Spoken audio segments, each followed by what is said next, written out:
Hey y'all, you're welcome back to Reviews and Recaps. So today I'm going to be talking about Ready to Love Season 11, Episode 1, and I'm going to be giving you guys a review and a recap of the show.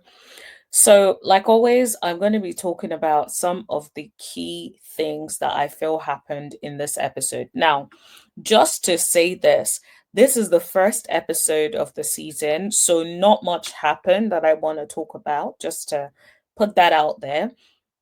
But in the preview for the rest of the season, it is actually looking like it's going to be a really, really good season. So I'm really excited to actually watch the season. Like we know, a lot of the love and a lot of the real, not real housewives, a lot of the couples don't really stay together long term anyway. So we know that for a fact, right?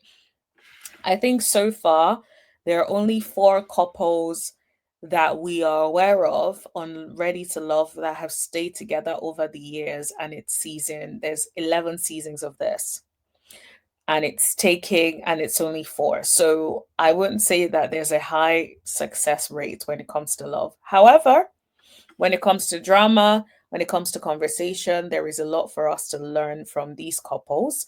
So I am going to be recapping this whole season for you guys. Also, please hit that subscribe button if you're new to this channel. I do commentary on reality TV shows and celebrity news, so make sure you hit that subscribe button and turn on all your notifications so you know every single time that I post. Don't forget to like and share, and also let me know what you guys think in the comment section below. Now, what I really want to talk about today, let's first start from the wedding. So before the wedding, there were a bunch of people that basically showed up. Um, they divided it so it was half of the people came today in this season, in this episode, and then the other half will come probably on the next episode. I actually think it's a decent way of doing it. But I want to let's talk about these ones. So you guys probably remember them from one of the previous seasons of Ready to Love, Camille and Cornelius. Now, I will be one of those people that will put my hand up and say I did not believe that they were going to get to this point, if I'm being completely honest. I didn't really believe that they were going to get married. Now, I do like that Tommy basically clarified that they will still have a ceremony with their family and friends, because I was just thinking, like, this is obviously made for production. Why aren't there other people that know them and love them? Why are they no longer on the show? Or why are they no longer here at the wedding to celebrate with their family, with their friends, right?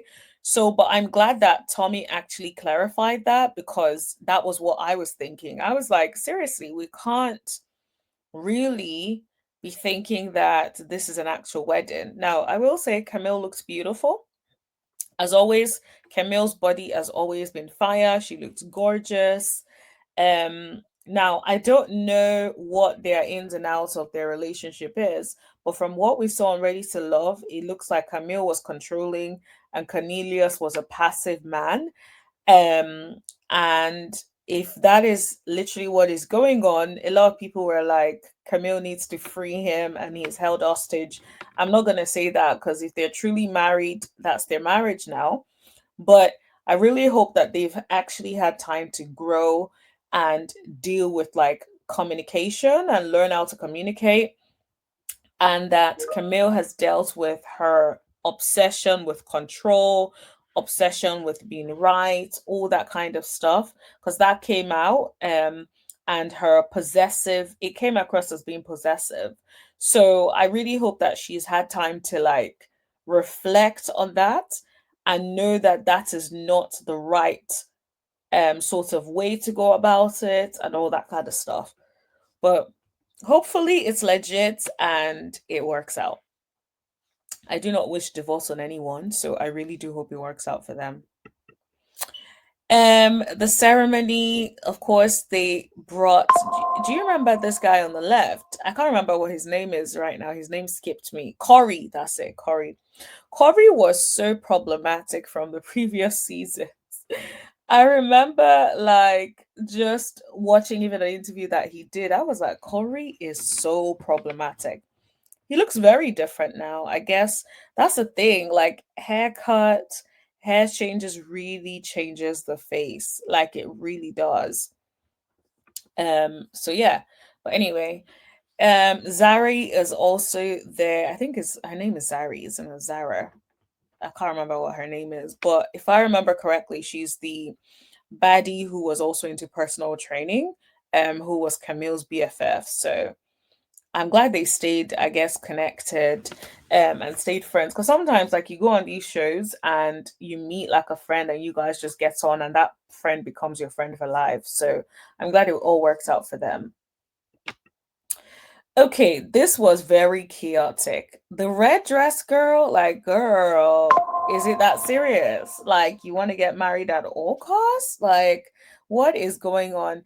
I'm the girl in the white because ain't no way I'm going to be involved in dragging that off her. Like, please, there is no need. You got it.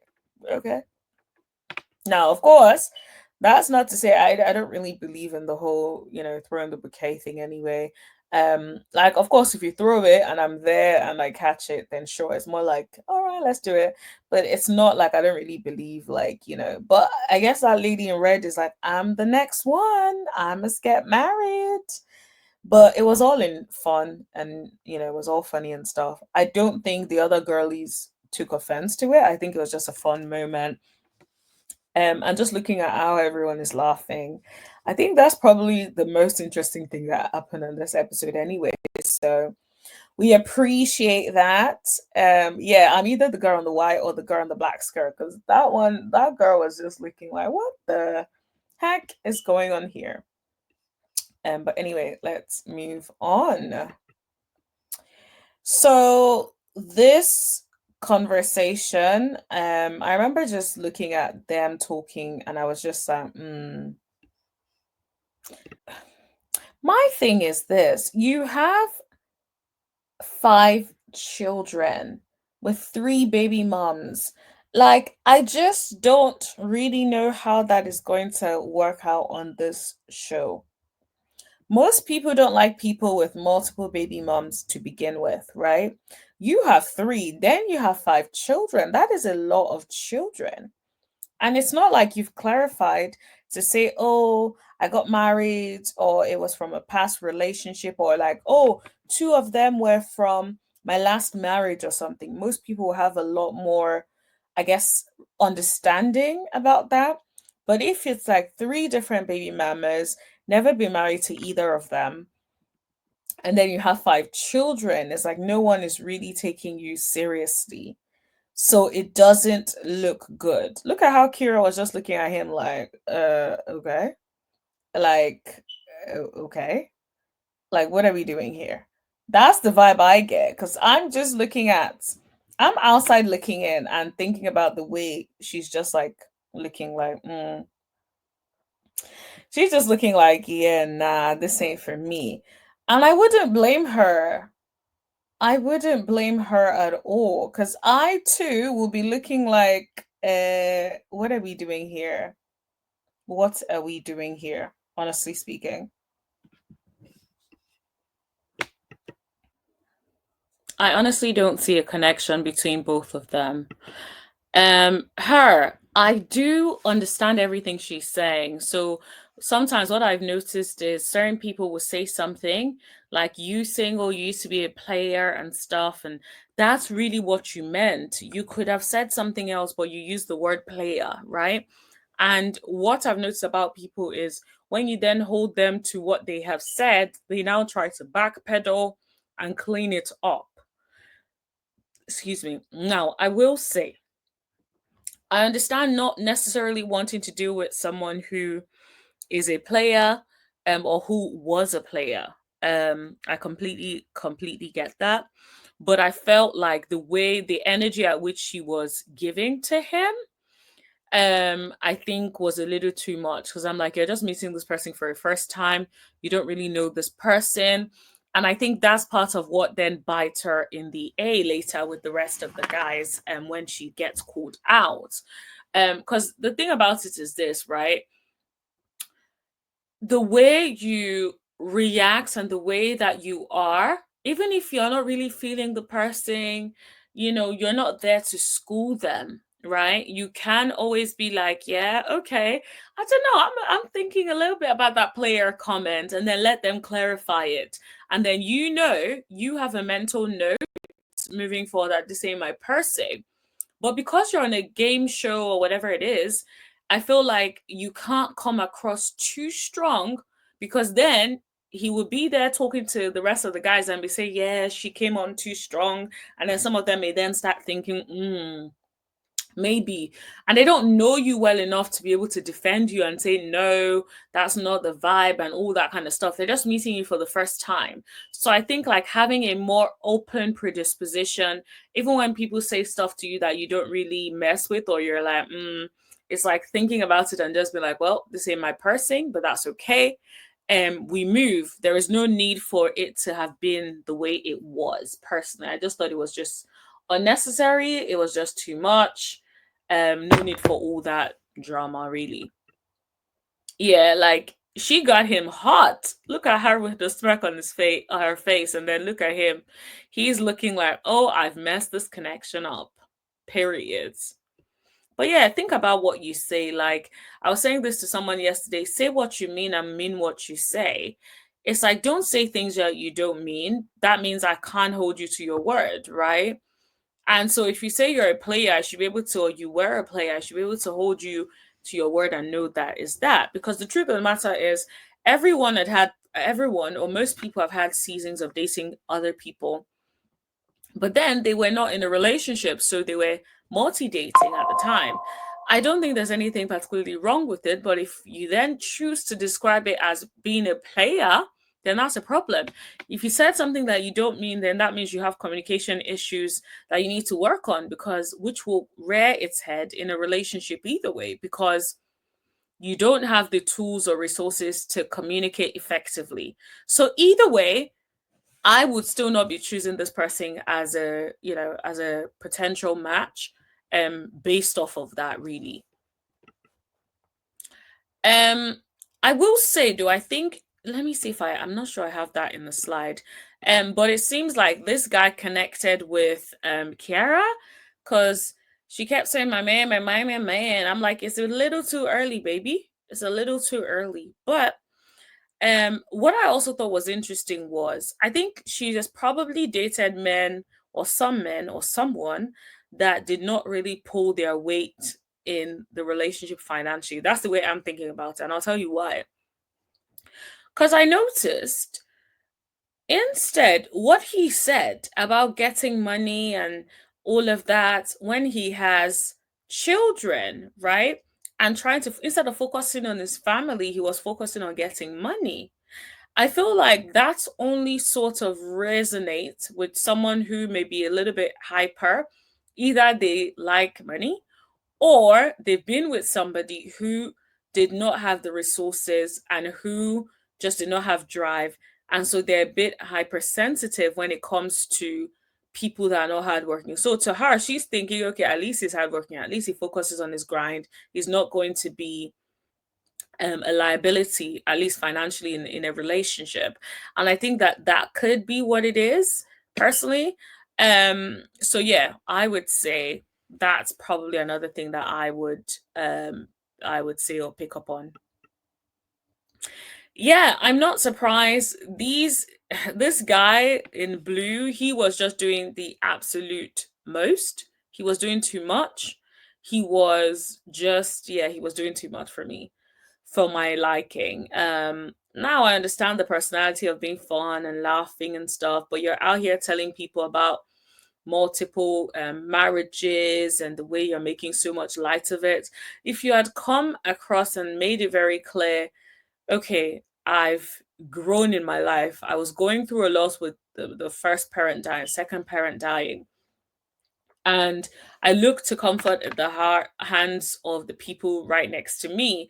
The person I was dating at the time, that, like, talk about it in a serious way, talk about what you've learned and what you're going to do differently.